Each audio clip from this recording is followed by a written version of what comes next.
Con cada uno de ustedes en esta noche, con cada uno de nosotros. Vamos a continuar el estudio de la palabra del Señor. Vamos a seguir estudiando acerca de la obra del Espíritu Santo. En la clase inmediatamente anterior, pues habíamos quedado viéndonos unos ejemplos de cómo empezó a actuar el Espíritu Santo después de los 400 años de silencio. Entonces vimos unos ejemplos y hoy nos vamos a ver al Espíritu Santo actuando en la persona de Jesús. Vamos a ver cómo fue que el Espíritu Santo actuó en la persona de Jesús. Y la pregunta es, ¿por qué estudiar la obra del Espíritu Santo en la persona de Jesús? Yo quiero preguntarles a ustedes, hermanos, cuando a ustedes les mencionan el nombre de Jesús, cuando ustedes leen en sus Biblias el nombre de Jesús, ¿qué se les viene a la cabeza? ¿A ustedes qué se les viene a la cabeza cuando escuchan el nombre de Jesús? Todos al mismo tiempo no, porque no se oye, pero de a uno sí se puede.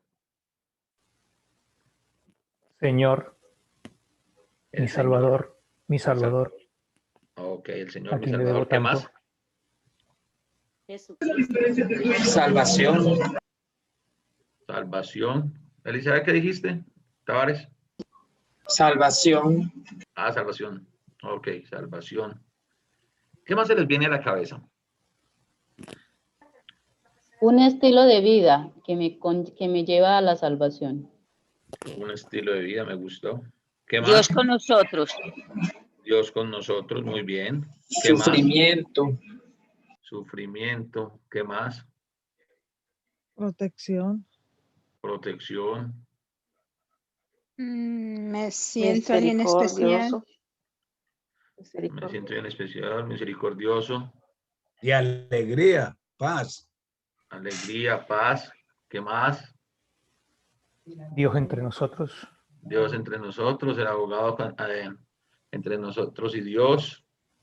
¿Qué más? Intercesor, Intercesor, príncipe de paz, príncipe de paz, Promesa. promesa, Rey de Reyes. rey de reyes, Camino de salvación. camino de salvación, amor. ¿Qué más? Poderoso. Poderoso, Protección, hermano. protección, Hijo de María. hijo de María, Maestro. maestro. ¿Qué más? Ok, voy a ampliar un poquitico la pregunta. Todo lo que ustedes dijeron, obviamente, son adjetivos que van a calificar a nuestro Señor y Salvador Jesucristo. ¿Sí? Pero estamos hablando de Jesús. A mí me gusta la forma en que el apóstol Pablo escribe, porque ustedes saben cuál es la diferencia, por qué Pablo en algunos momentos habló de Jesucristo, pero en otros hablaba de Cristo Jesús. ¿Sí saben? ¿Sí la recuerdan? Sí. Ok, ¿cuál es? Yafernia Beatriz que dijo sí. ¿Cuál es la diferencia? Porque uno se refiere a la parte espiritual, pues a la parte divina, y el otro a la parte de hombre. Ok, cuando se habla de Cristo Jesús, se está enfatizando en su parte divina. Cuando hablamos de Jesucristo, estamos enfatizando, Pablo está enfatizando su naturaleza humana. Yo estoy hablando de Jesús en este momento. Estoy hablando de Jesús, creo que fue el hermano José Dimas el que dijo por ahí el hijo de María, ¿fue el que dijo usted, hermano Dimas? Sí. ¿Sí? Ok, estoy hablando de el hijo de María, del hermano de Jacobo, del hermano de Judas, del hermano de Simón, ¿sí? Estoy hablando de ese Jesús. ¿Y por qué estoy hablando de ese Jesús? Porque nosotros necesitamos entender de que Jesús fue todo lo que ustedes dijeron. Y creo que fue la hermana Elizabeth Helbert la que dijo ejemplo de vida. Jesús es nuestro ejemplo. Pero cuando nosotros queremos ver a Jesús nuestro ejemplo, entonces viene el enemigo y nos habla al oído y nos dice, ay, pero usted cómo va a ver que Jesús es el ejemplo si él era Dios. Entonces ahí mismo llegamos nosotros y decimos, sí, es que Jesús pudo hacer todo eso porque él era Dios. Nosotros no somos Dios y nos desanimamos. Y eso es lo que el enemigo quiere, que nosotros nos desanimemos, pero nosotros necesitamos hacer todo lo contrario. Necesitamos desanimarnos en el ejemplo de Jesús. Entonces vamos a mirar que que los milagros que obró Jesús en su ministerio los hizo a través o por el poder del Espíritu Santo. En esta parte no la vamos a terminar hoy, de eso sí estoy seguro que hoy no la vamos a alcanzar a terminar, pero vamos a ir lentamente para que lo podamos entender. Entonces, esta parte.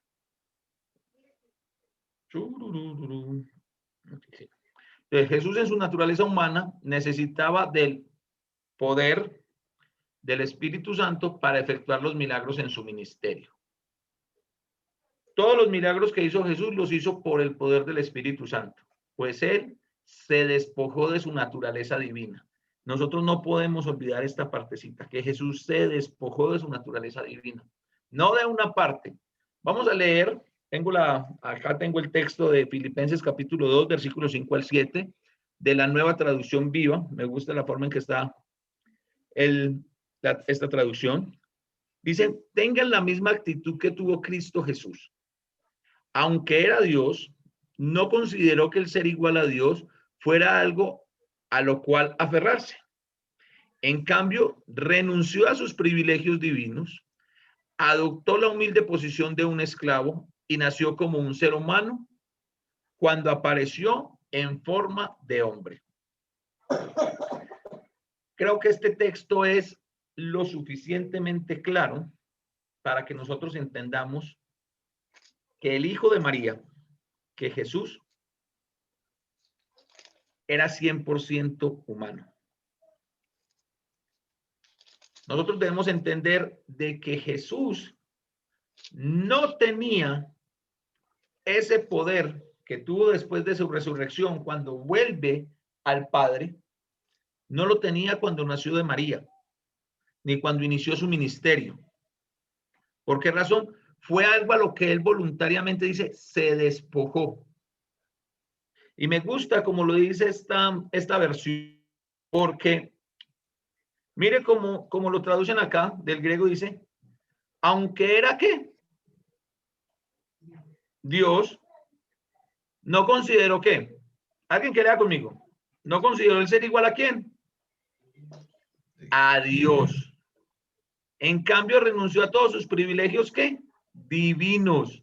Entonces, yo no puedo ver al Hijo de María, sí, era Dios encarnado, pero ese Dios encarnado en ese momento era hombre, él se había despojado.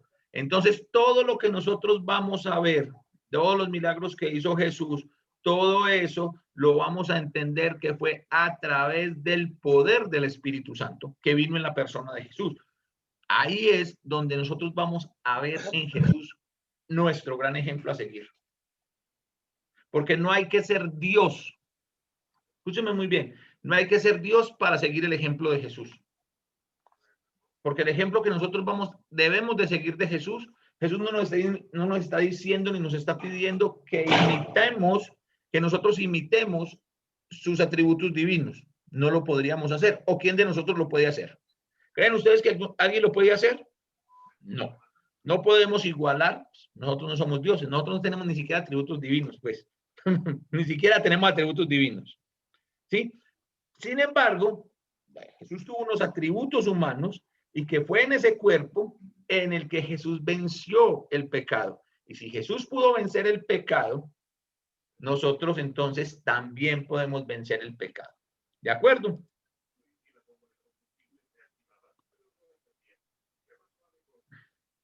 El Espíritu Santo con relación a Jesucristo. El nacimiento de Cristo. Se describe al Espíritu Santo como el agente de la concepción milagrosa de Jesús. Dice, mientras consideraba esa posibilidad, un ángel del Señor se le apareció en un sueño. José, hijo de David, le dijo el ángel, no tengas miedo de recibir a María por esposa, porque el niño que lleva dentro de ella fue concebido por el Espíritu Santo. Entonces, ¿cuál era la idea que estaba teniendo José en su cabeza? ¿Se la recuerdan? Que él pensó que ella La iba a abandonar. Ajá. ¿Sí?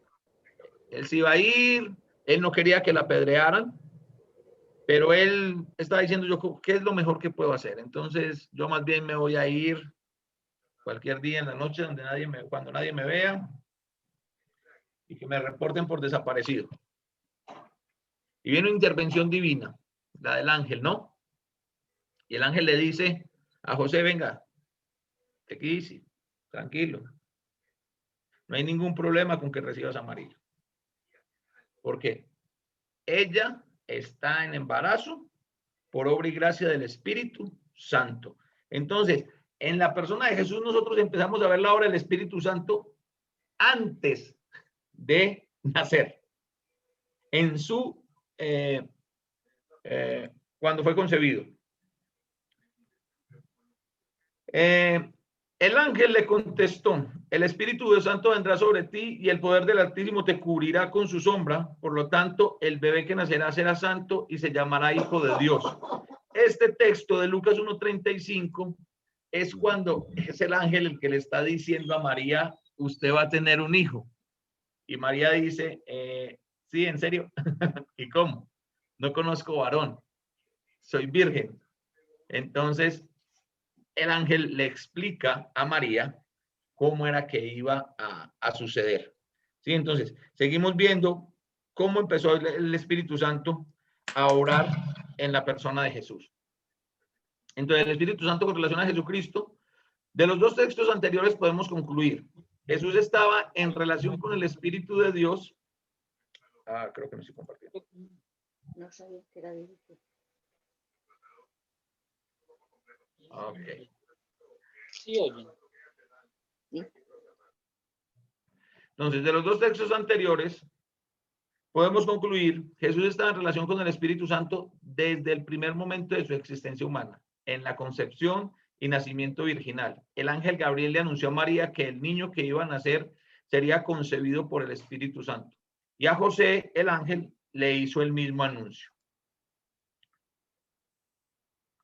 En otro lugar de la Escritura se nos dice que el Padre le preparó un cuerpo a Cristo. Hebreos 10:5 dice, por eso, cuando Cristo vino al mundo, le dijo Dios, no quisiste sacrificios de animales ni ofrendas por el pecado, pero me has dado un cuerpo para ofrecer. El autor de Hebreos, mostrándonos, ustedes saben que el tema del libro de Hebreos es la superioridad de Cristo. Y en ese versículo que estamos leyendo, que leímos, se mostraba la superioridad de Cristo con relación a la superioridad del sacrificio de Cristo con relación a todos los sacrificios que se ofrecían según la ley, de acuerdo a la ley. Entonces dice que, vamos a volver a leer.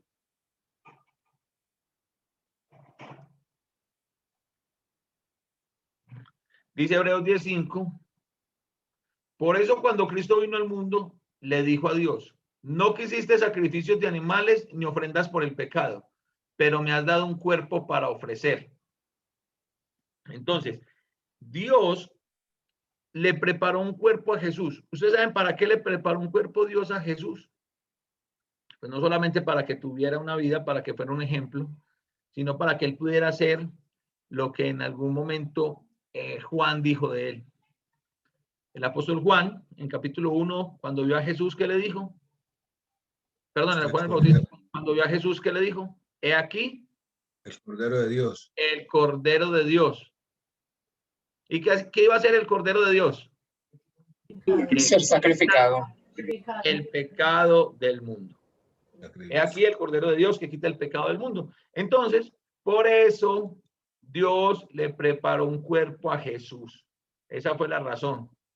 Por lo tanto, es correcto decir que Cristo fue concebido por el Espíritu Santo, aun cuando también se diga que Dios es su Padre. Así cuando nosotros entendemos que Jesús es el Hijo de Dios, pues lo entendemos de esa manera. Jesús fue ungido con el Espíritu Santo. En el Nuevo Testamento, el ungimiento se menciona con relación a Cristo únicamente en los siguientes pasajes que nosotros vamos a leer. Dice Lucas capítulo 4, versículos 18 y 19. El Espíritu del Señor está sobre mí porque me ha ungido para llevar la buena noticia a los pobres. Me ha enviado a proclamar que los cautivos serán liberados, que los ciegos verán, que los oprimidos serán puestos en libertad y que ha llegado el tiempo del favor del Señor. Entonces dice, esas fueron palabras de Jesús en Galilea. El Espíritu del Señor está sobre mí. ¿Y qué hizo el Espíritu? Lo ungió. Dice en Hechos capítulo 4, versículo 27. De hecho, esto ha ocurrido aquí en esta misma ciudad. Pues Herodes Antipas, el gobernador Poncio Pilato, los gentiles y el pueblo de Israel estaban todos unidos contra Jesús, tu santo siervo, a quien tú ungiste. Lucas en Hechos también está diciendo que Jesús fue ungido. Dice Hechos 10:38. Y saben que Dios ungió a Jesús de Nazaret con el Espíritu Santo y con poder. Después Jesús anduvo haciendo el bien y sanando a todos los que eran oprimidos por el diablo, porque Dios estaba con él. Y dice Hebreos 1:9. Amas la justicia y odias la maldad. Por eso, oh Dios, tu Dios te ha ungido, derramando el aceite de alegría sobre ti, más que sobre cualquier otro. En estos pasajes, mis hermanos, es donde se habla de la unción de Jesús.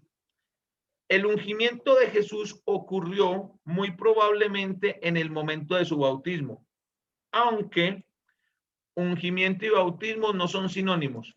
Ustedes recuerdan, yo sé que ustedes lo recuerdan, el momento cuando Jesús fue bautizado.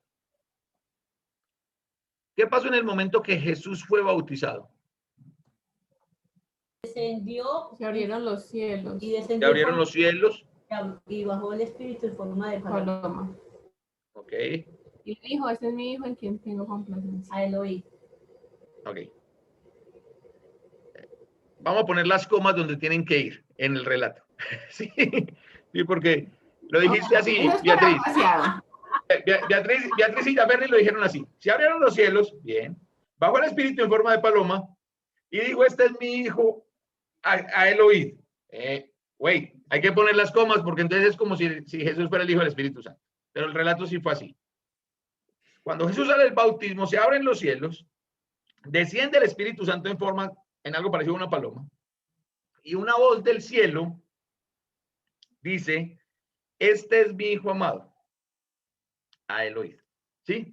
Eso es lo que nosotros necesitamos entender. Ahí fue la unción de Jesús.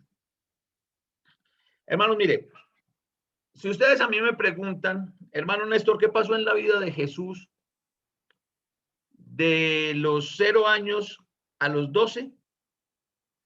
No sé.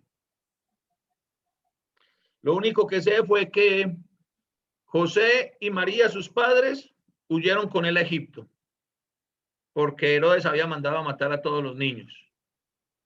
Después de la muerte de Herodes, para que se cumpliese la profecía, de Egipto mandé a traer a mi hijo, ellos se devuelven y se van a su ciudad, a Nazaret.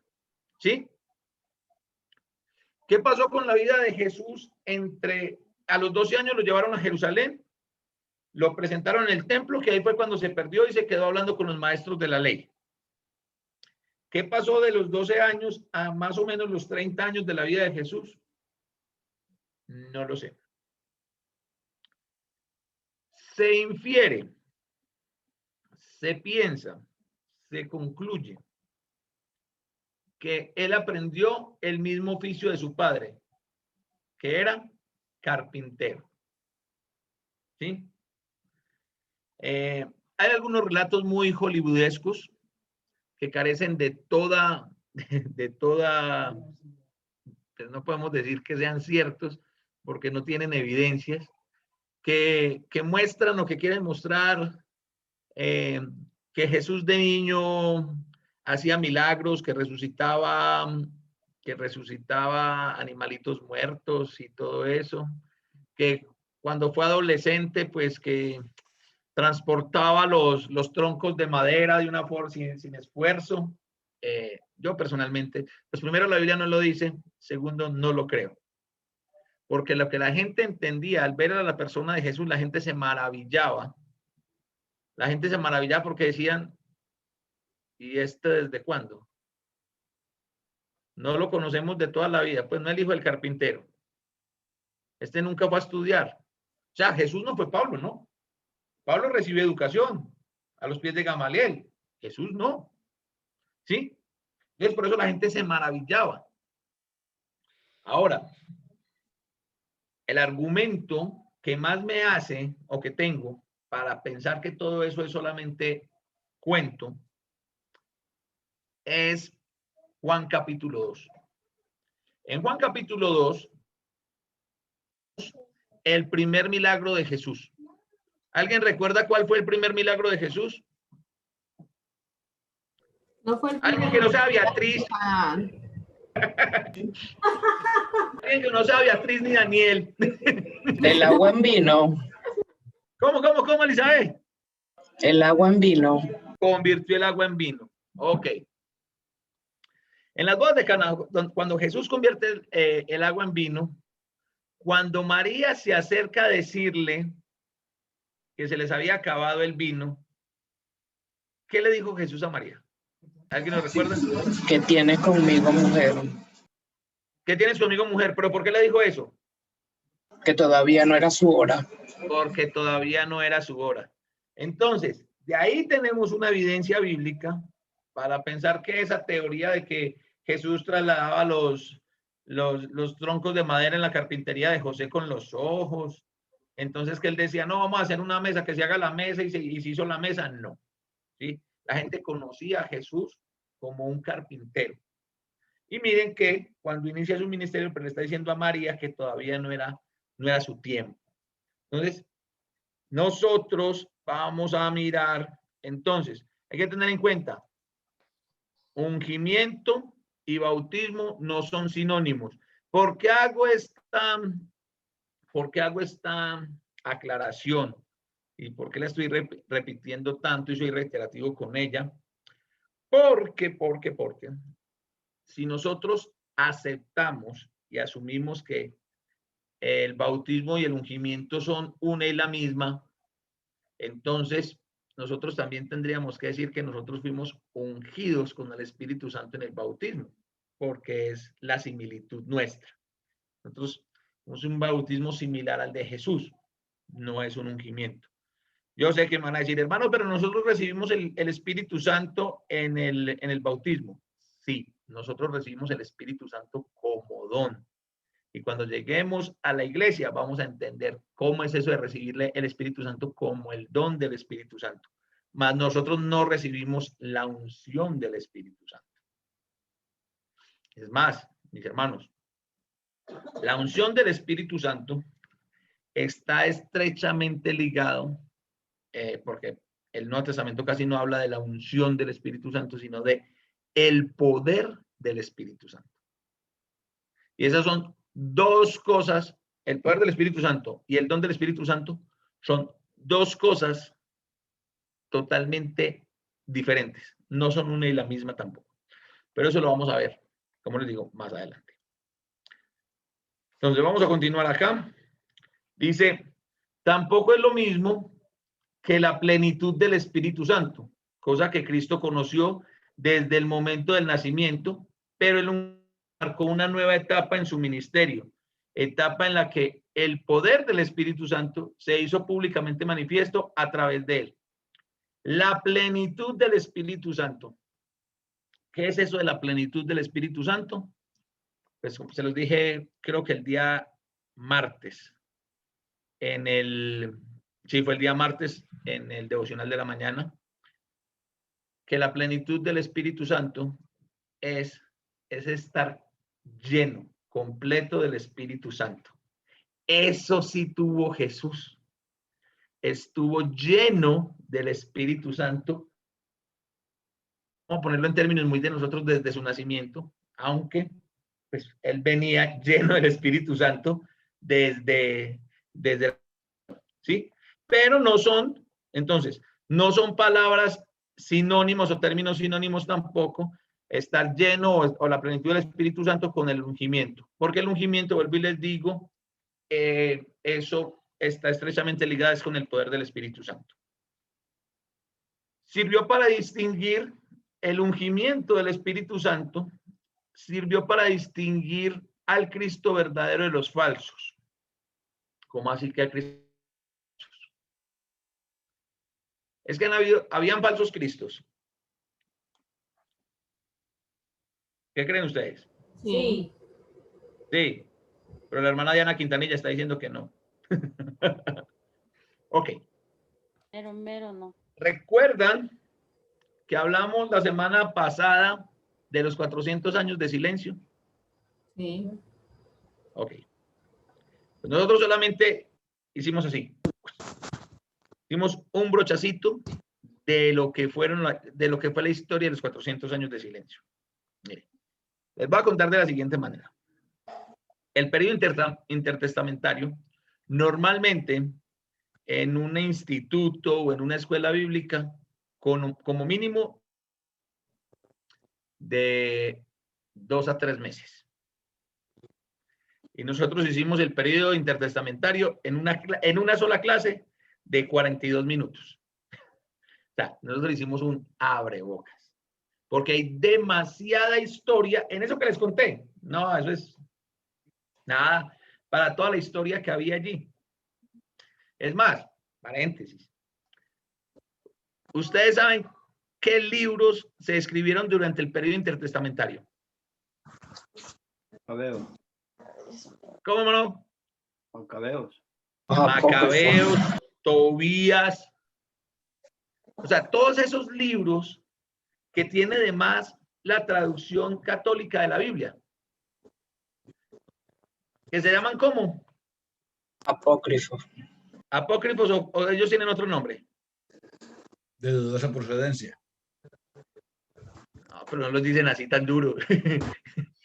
Deuterocanónicos. Deuterocanónicos. O sea, están fuera del canon. Y no son solamente esos que ellos acomodan ahí en el Antiguo Testamento. Dentro de los libros apócrifos o deuterocanónicos está el Evangelio de Pedro. Un supuesto evangelio que escribió el apóstol Pedro. ¿Sí? Entonces, ¿qué fue lo que pasó? En esos 400, los 400 años de silencio los conocemos también como 400 años de ¿qué? Del exilio. Silencio. Del silencio. De silencio. Los 400 años de silencio. ¿Y por qué eran los 400 años de silencio? No intervino en todo esto que hicieron. ¿Cómo? Se apartó. Jehová se apartó del pueblo. Es callado. 400 años de silencio porque durante esos 400 años no hubo profeta de Dios, o sea, no hubo quien dijera la palabra de Dios.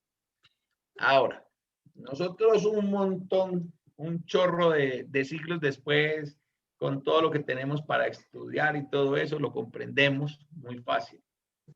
¿Ustedes creen que eso fue fácil para los judíos? Entonces empiezan a levantar falsos profetas. Primero se levantaron falsos profetas. ¿Sí? Y con esos falsos profetas empiezan a levantar. Bueno, falsos profetas venían desde el tiempo de los profetas verdaderos también. Pero ahí hubo mucho auge de falsos profetas porque discúlpenme la expresión, cualquier loco venía, decía, el Señor me dijo. Y empezaban a profetizar lo que ellos se imaginaban, lo que ellos soñaban, lo que ellos querían, pero no era palabra de Dios. Pero también muchos se levantaron queriendo ser el Cristo. Entonces, ¿dónde se pudo marcar? ¿Cuál fue el punto de inflexión entre los falsos cristos que se habían levantado antes y Jesucristo el verdadero? el ungimiento con el Espíritu Santo. Ese es el punto de inflexión. ¿Por qué razón? Porque muchos otros se habían levantado.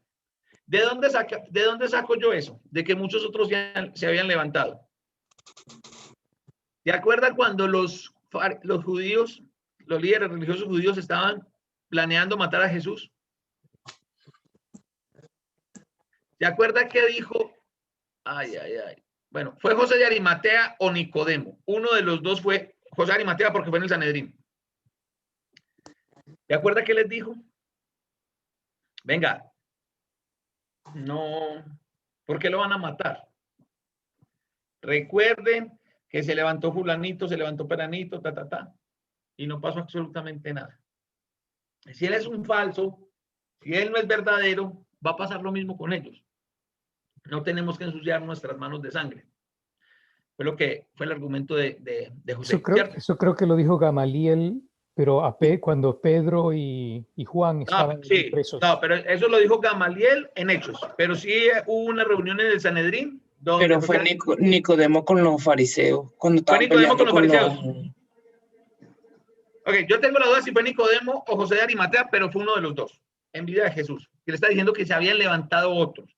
Porque la de Gamaliel ya fue cuando le quieren prohibir a los apóstoles predicar. Y Gamaliel lo que les dice es, venga, tengan cuidado, no se vayan a encontrar peleando contra la voluntad de Dios. ¿Sí? Pero uno de estos dos hombres, lo voy a tener claro para el martes, fue el que dijo que se habían levantado falsos cristos. Y de hecho,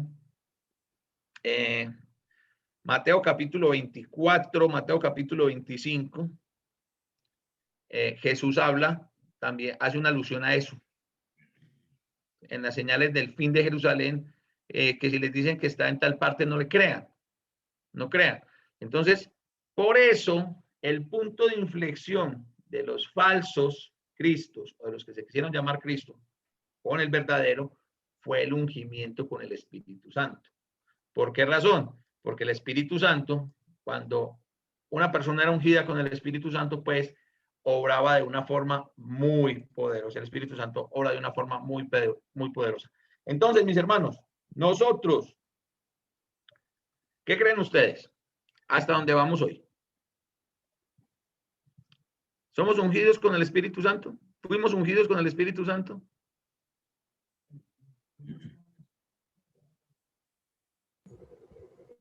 Somos ungidos, pero tenemos el don del Espíritu. Oye, nosotros tenemos el don del Espíritu Santo, mas no somos ungidos del Espíritu Santo. ¿Por qué razón? Porque de eso vamos a hablar más adelante. Pero nosotros tenemos el don del Espíritu Santo, que es el sello de nuestra salvación, las arras de nuestra salvación. Eso es el Espíritu Santo en nosotros. Hermano, es que yo quiero ser lleno del Espíritu Santo. ¿Usted quiere ser lleno del Espíritu Santo? Facilito. ¿Eso es fácil o difícil? ¿Qué creen ustedes? ¿Ser lleno del Espíritu Santo, fácil o difícil? Difícil. Difícil. ¿Quién dijo difícil? Solamente escuché. ¿Quién dijo difícil? La señora Beatriz. Doña Beatriz dijo que difícil. ¿Quién apoya a Beatriz diciendo que ser lleno del Espíritu, que para llenarnos del Espíritu Santo es difícil? Difícil, pero no imposible. La hermana Fernandina, la hermana Fernandina lo subió de nivel. Ok, ¿quién apoya a estas hermanas? Que es difícil. Si es difícil o es fácil. ¿Qué creen ustedes? ¿Ser llenos del Espíritu Santo, fácil o difícil? Sí, ok, si se entiende ser lleno del Espíritu Santo, ser controlado por el Espíritu Santo a tiempo completo, es difícil porque nosotros intervenimos para que no nos controle. Nosotros entorpecemos. Si es que se entiende de ese punto de vista, es difícil. Porque a ratitos podemos ser controlados y dejamos que el Espíritu Santo obre a través de nosotros, pero nosotros lo entorpecemos con nuestros pensamientos, con nuestras palabras, con nuestras obras, con lo que nosotros queremos hacer y no dejarlo hacer a Él. Nosotros en sí somos muy débiles, o sea, la carne es débil, como dice la palabra. Bueno, el texto, venga, ese es el texto más mal interpretado. Dame un momentico, Elisa, por favor. Ya estoy. Es el texto más mal interpretado que yo haya visto de la Biblia, en serio, o sea, eso se nos volvió el caballito de batalla. Ay, es que la carne es débil. Sí, es débil porque se cansa. Lo que pasa es Pedro, que Jacobo y Juan no estaban pecando. hay una Pedro, palabra no, que dice, ellos no estaban pecando. Espere, hay una parte que dice que nosotros tenemos una lucha espiritual, o sea, no es material, sino contra Efesios capítulo 6. Entonces, eso es lo más difícil, es una lucha. Eso es una lucha porque Okay. no quiere Pero hacer las cosas. antes de usted salir a defender a su mamá, No, Néstor, déjenme decirles por qué eso de que la carne es débil es el texto más mal interpretado por muchos hoy en día. Porque es que Pedro, Jacobo y Juan no estaban pecando. Después de que ellos habían levantado temprano, habían preparado la Pascua, habían pasado un montón de cosas, era tarde. A ver, cuénteme, aparte de Jesús Sotolongo y yo, que como que no dormimos, ¿a cuántos les da sueño? ¿A cuántos les da sueño? Levánteme la mano a los que les da sueño. A todos. A todos. Y si no nos cansamos igual, aunque no durmamos. ¿Sí? Nos cansamos igual. ¿Cuál fue el problema con Pedro, Jacobo y Juan en el huerto de Getsemaní? estaban cansados, llorando, tristes. Entonces, Jesús les dice, la carne es débil, ¿por qué? Porque se cansa. Ojo, que no es por pecado. ¿Sí? Lo que dijo Yaferni, ya toda la palabra Elizabeth, lo que dijo Yaferni es muy cierto. Y el día que nosotros seamos más conscientes de eso, le vamos a empezar a dar importancia a lo que es importante. En Efesios capítulo 6 dice, Pablo dice que nuestra lucha no es contra carne y sangre. Solamente que la carne y la sangre la puso Satanás como sofisma de distracción y nosotros estamos allí. Elizabeth, ¿qué ibas a decir? Y después les voy a decir qué tan fácil o qué tan difícil es ser lleno del Espíritu Santo. Contame, Elizabeth, contanos, por favor, a todos.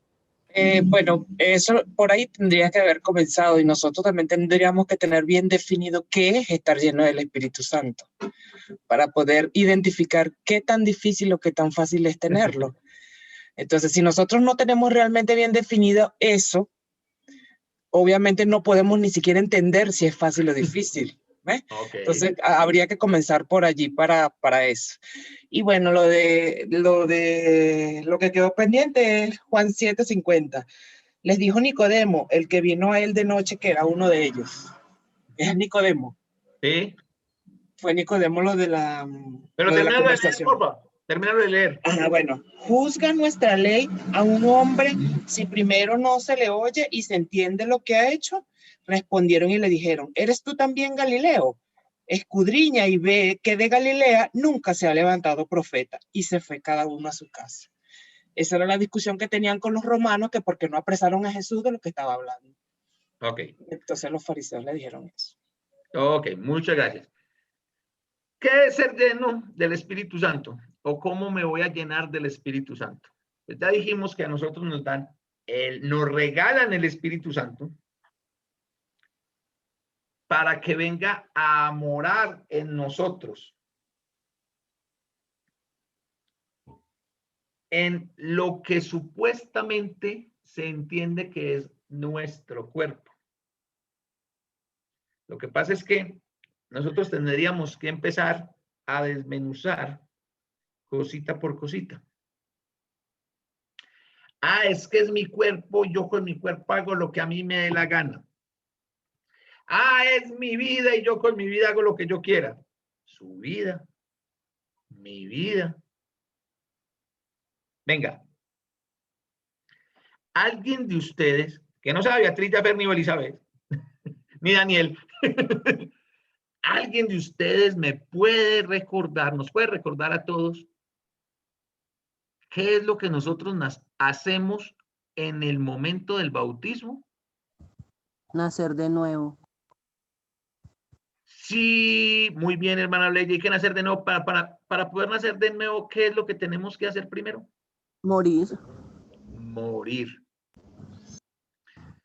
Entonces, ayúdenme a entender por qué nosotros seguimos diciendo que es mi cuerpo, que es mi vida, cuando yo voluntariamente la sepulté en las aguas del bautismo.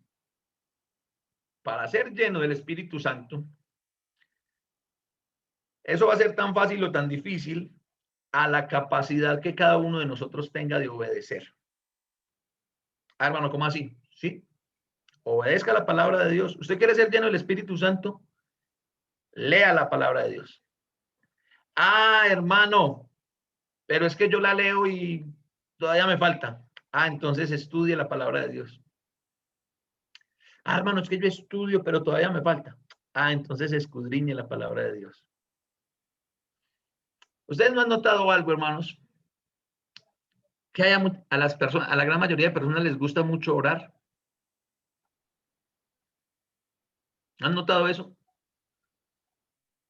Que a la gente le gusta mucho orar. Sí. Sí. A la gente ¿A le cuántos gusta de pedir. ustedes? Pues no. A la gente le gusta pedir. Ok. Dígame, ¿a cuántos de ustedes hay personas que les dicen, hey, ora por mí que tengo un problema, hey, ora por mí que estoy enfermo, tengo un familiar enfermo, ora por mí, ora por mí. Hermanos, oremos, hermanos, oremos. Y no estoy diciendo que la oración, que no se haya, que no tengamos que hacer oración o que no tengamos que ser gente de oración. ¿Sí?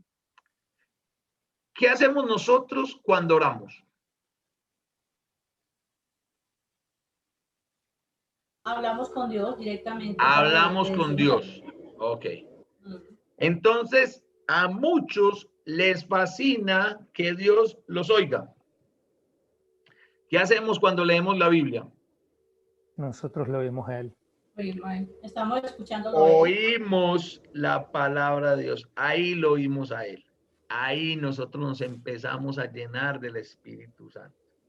¿Por qué? Porque cada palabra, cada letra, cada coma que usted encuentra en la Biblia fue inspirada por el Espíritu Santo. ¿Y es útil para qué? Para enseñar, para redarguir, para instruir y para corregir. Entonces, ¿qué tan difícil es llenarnos del Espíritu Santo? ¿O qué tan fácil es? Depende de la capacidad de cada uno de obedecer y del deseo que nosotros tengamos de escuchar la palabra de Dios. Es algo muy natural, es algo muy humano, lo que se conoce como la ley del menor esfuerzo. Eso es física pura, pura pereza, digo yo. Me explicaron eso, eso es física pura, pura pereza. Pero es la ley del menor esfuerzo. ¿Qué es la ley del menor esfuerzo? Entre yo menos tenga que hacer para conseguir un objetivo, está bien. Entonces, qué bueno es tener un Dios que me escucha. Como digo yo, para muchos cristianos, creen que la oración es la varita mágica de Merlín. Abracadabra y las cosas pasan. ¿Sí? Creemos que a veces nosotros criticamos, juzgamos a otras personas porque son idólatras, pero nosotros actuamos exactamente igual. Porque vivimos, como dijo Ricky Martin, la vida loca, pero cuando tenemos un problema, cuando tenemos una situación, ahí sí, esperen, yo saco a Dios del bolsillo y Señor, y oramos y resolveme. Y así no funciona. Nosotros necesitamos ser llenos del Espíritu Santo. Y para podernos llenar del Espíritu Santo, hay que leer la Biblia. Hermano, yo ya la leo. Muy bien. Entonces estúdiela. Ah, hermano, yo ya la estudio. Entonces ahora escudriñela. ¿Sí? Son tres cosas que parecieran ser una y la misma, pero son muy diferentes. Y de ahí en el escudriñar está el meditar la palabra. Sí, de día y de noche. En el escudriñar está la palabra. Porque cuando yo estoy escudriñando la palabra, no solamente es lo que estoy estudiando, qué quiso decir, sino que ya lo llevo, ya lo interiorizo. ¿Sí? Entonces, cuando yo lo llevo a mí, yo leo que dice, venid a mí todos los que estén cansados y trabajados, y yo os haré descansar. Ah, bueno, el Señor me está diciendo eso. Cuando yo lo estudio, entonces entro a mirar. ¿Por qué? ¿Sí? La carne, por ejemplo, ahorita. La carne es débil. Leemos en la Biblia que la carne es débil, sí. Jesús dijo que la carne le da débil. Pero cuando yo estudio que la carne es débil, me estoy dando cuenta de que Pedro, Jacobo y Juan en ese momento no estaban pecando. Estaban cansados. La debilidad es el cansancio. ¿Sí? Pero cuando yo escudriño esas palabras, que la carne es débil, entonces voy a entender que yo puedo descansar mi debilidad física en la persona de Jesús. ¿Se cansó Jesús? Claro, se cansó. Juan capítulo 8, la mujer samaritana. Perdón, Juan capítulo 4, la mujer samaritana. Dice que los apóstoles fueron a buscar comida porque Jesús estaba cansado. ¿Sí? Entonces, mis hermanos, eso es lo que nosotros necesitamos. No hemos terminado el tema de la obra del Espíritu Santo con Jesús, pero sí hemos terminado la clase por el día de hoy. Muchísimas gracias por su atención, muchísimas gracias por su participación, por la participación de todos ustedes. Y nos vemos con la ayuda de Dios mañana, obviamente en el otro devocional. Y en esta clase nos vemos el día martes. Que Dios me los bendiga, hermanos. Muchas gracias, hermano Ernesto. Gracias. Primeramente vamos a tener las oraciones por agradecimiento. Y por favor, tengamos en cuenta que nuestro hermano José Flores me llamó que tuvieron que llevar a Manuelito para algo, son un piecito.